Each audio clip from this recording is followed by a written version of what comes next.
everybody, Bird Reviews here, and today I will be reviewing X-Men Dark Phoenix. And as a bird myself, I expect to at least find the Phoenix bird in this movie. From co-writer of The Last Stand, Simon Kinberg seems to carry the same burden as Sony producer Avi Arad, dealing with a failure from a passion project.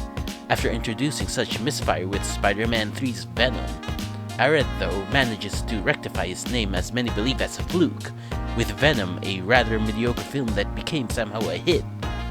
Possibly because Spider-Man is really that unstoppable to the populace. Now Dark Phoenix is Kinberg's baby to redeem both quality and financially. But did he get the redemption he wanted? Not exactly! Given that it's the most expensive X-Men movie ever, it's jarring how smaller and cheaper it felt. It is probably one of the most underwhelming of the bunch. The characters have their moments, like the teamwork of the X-Men in space before hitting Jean with a cosmic energy, or Magneto hilariously pulling a chopper full of soldiers like a hanging barrel of monkeys, flinging them off to avoid Jean Grey from killing them, or Beast mourning for the loss of a friend while a heart-shaped bouquet light shines behind him. That is some artistic choices, Mr. Kinberg. But the heart is all over the place. It feels too held back and mandated. It feels indistinct from a pulpy teen drama from a television show. It's also odd seeing acclaimed actors like Jessica Chastain wasted for the role as Rook. Like that's her actual name in the movie. But at least the Jesus Christ, that's Jason Bourne guy gets to shine as one of the villains. It's not all bad. The action is snappy.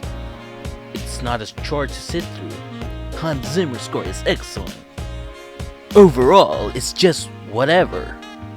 But no matter what, Avi Arad still won this game of redeeming IPs, even though Venom wasn't all that great. But it's luckier to have Spider-Man than the X-Men at this point. This is your fault, Charles. So it's time to stop making Phoenix Saga movies, unless you show me an actual Phoenix. And that fiery crest don't count. For the record, I personally think the X-Woman line was pretty funny, but that's just me. Who am I to judge? I'm just a bird. I have to go now. My planet needs me. So next time I will review Men in Black International. And I hope to see you all there. Bye.